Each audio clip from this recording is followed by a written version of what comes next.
morning, or depending when you're watching this, good afternoon, good evening, or good night. My name is Ross, and as always told out of Voice of Radio. So today, we're doing an update video. We don't tend to do many update videos, but I do think we need to address a topic which we actually addressed rather recently, but it's time we took another look. You see, I brought you a list of Lost March the other day, telling you that with Courtney and Whimsicott having made an appearance, and essentially bringing it back, that Lost March was now way better and was going to be good again. And I got a bunch of people going, don't you know Japan's got a different format? Yes, literally said it in the video, but whatever. And I did have some people, and this was an absolutely fair comment, telling me, yeah, we'll see, but I don't think it's going to work in our format. And I went, well, you know, I disagree, but disagreement is good. That's how we all learn. While the lovely Code 64X, who we do not thank often enough or profusely enough, has gone and shown me a Lost March list, which has gone and done a win in our format. That's right, ladies and gentlemen. There was a tournament in Japan, literally in our format, and the winning deck, Lost March. It's back! Lost March is legit, Lost March is for real, and some of you wanted a list in our format, and here it is. Now, what I will tell you straight off the bat, I suggested using Whimsicott and chucking in triple acceleration energy. This is still a build of the deck that I'm going to be testing. That is not the particular build that this player has actually chosen to go for here. They've gone for a slightly slower build, but one that works rather nicely. Let me explain. So, Lost March by now is one with which a lot of players are familiar. The attack, which we see on Jumpluff as a stage 2, Natu as a basic, and Whimsicott as a basic. Jumpluff is for a single grass energy, the others are double colourless, does 20 damage for each Pokemon of yours in the Lost Zone. It's pretty gosh darn good. So of course, generally speaking, we're going Jumpluff with basic grass energy here, but we've got other backup attackers. And the real question was whether with the loss of double colourless energy, this deck could keep up. The answer is yes. Also really helps that we've got a fairy Pokemon, because you've got things like Reshiram and Zekrom, which are frankly awesome, and you're hitting them for weakness, so that's a rather large bonus. But it's really just about having other options as Lost Marchers. Now, in terms of getting Pokemon in the Lost Zone, there are three real ways we're doing it. First of all, we've got Skiploom. Skiploom comes along, and when you evolve into Skiploom, you may put it and the Pokemon under it into the Lost Zone, and then search your deck for a Jumpluff to replace it.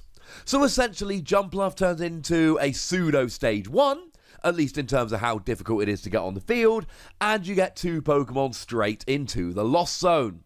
So we're good. Then you've got Trumbeak, and I love Trumbeak because it's a Stage 1, so you can't start with it. When it's in your hand, you may put it in the Lost Zone, look at the top card of your opponent's deck. If it's a supporter, put it into the Lost Zone. Now, as a side note, because I want to throw in a few things I didn't mention in the previous video, fun little text. Unknown Missing, if your opponent has 12 or more supporters in the Lost Zone, you can win the game. Maybe if you go nuts with Trumbeak and play a few Girafarig, but 12 supporters is a bit much. If it was 6 or 8, I'd be saying play Girafarig, go for it. It's a little bit awkward at this stage. And then the other thing you've got is Lost Blender. Lost Blender, put 2 cards from your hand into the Lost Zone, draw a card. And that's essentially the mechanism by which you're getting the cards in the Lost Zone. You've got Skiploom, Trumbeak, and Lost Blender, and that will do rather nicely. Cool. Here's the thing though. We need to actually get this deck working. We need to actually get the energy. Because remember, our biggest issue was that we've lost double colourless energy, and you cannot use triple acceleration on Cottony or Natu because they're basics. Now, with Cottony and Natu, we now actually have 10 different Pokemon, 4 Natu, 4 Jumpluff, 2 Cottony, that can go using the Lost March attack. But whereas Jumpluff is a single energy attacker, Natu and Cottony aren't. What answers do we have? Well, there are essentially 2 answers in this deck list. Number 1, Counter Gain.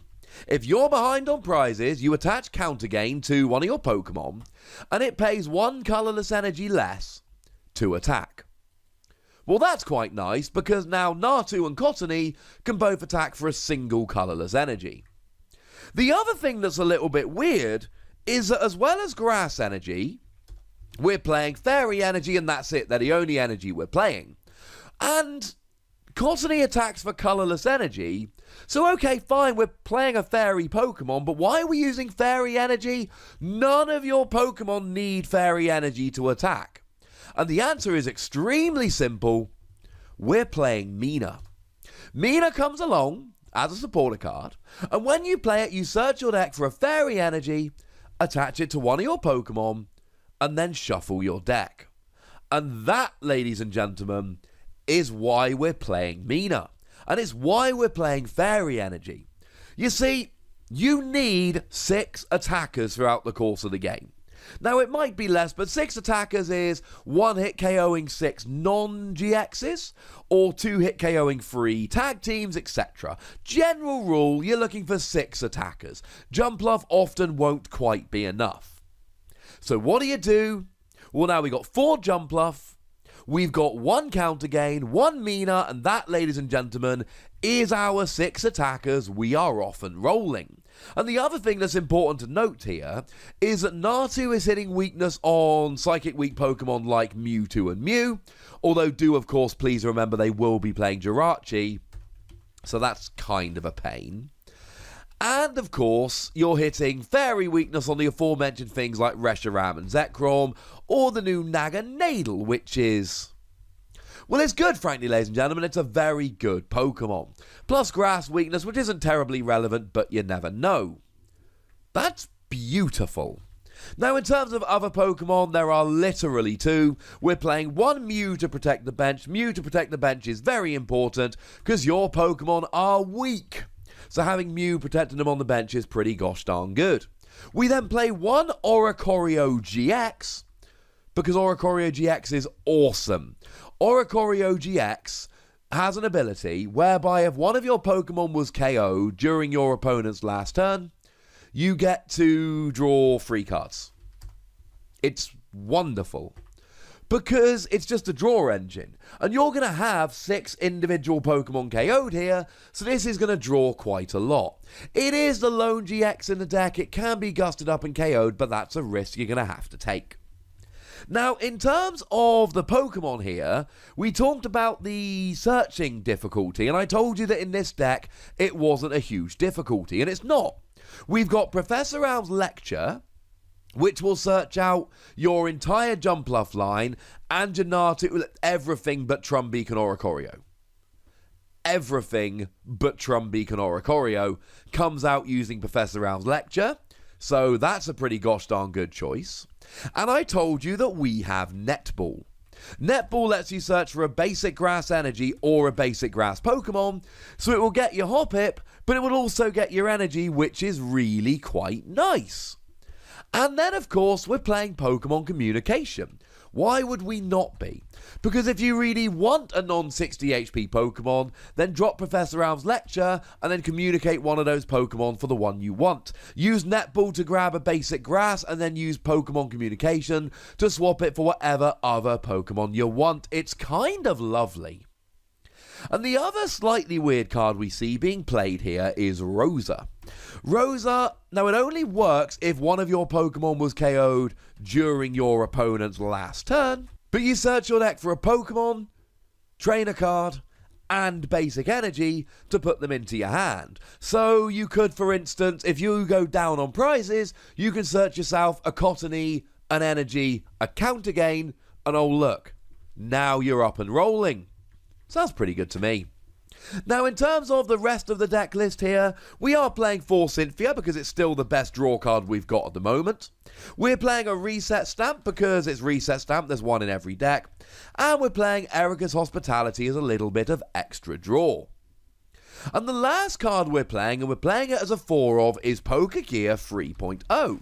And we play this very simply to make sure that we've got the right supporter cards at the right time. We're only playing one Mina, but when we're desperate for an energy, it's game breaking.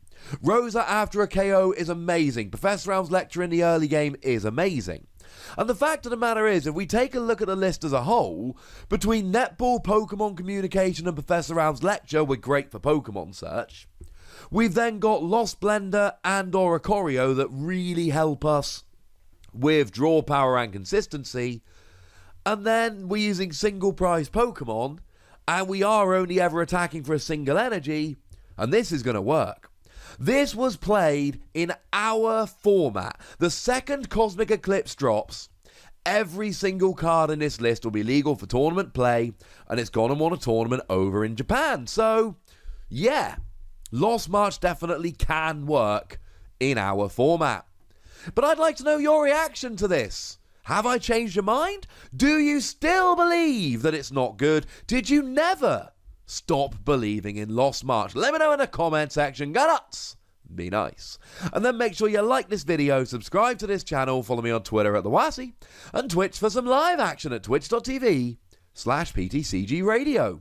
If you want to support the channel, get some bonus podcasts and all that, head on over to patreon.com/PTCGRadio, where you can do exactly that. And please do make sure you're checking out youtube.com/WassyPlays, where we talk about a whole bunch of games that don't even have any Pokemon in. But by far the most important thing, as always, look after yourselves till next time, would ya? Thank you very much for watching. My name's Ross, and you've been watching PTCG Radio.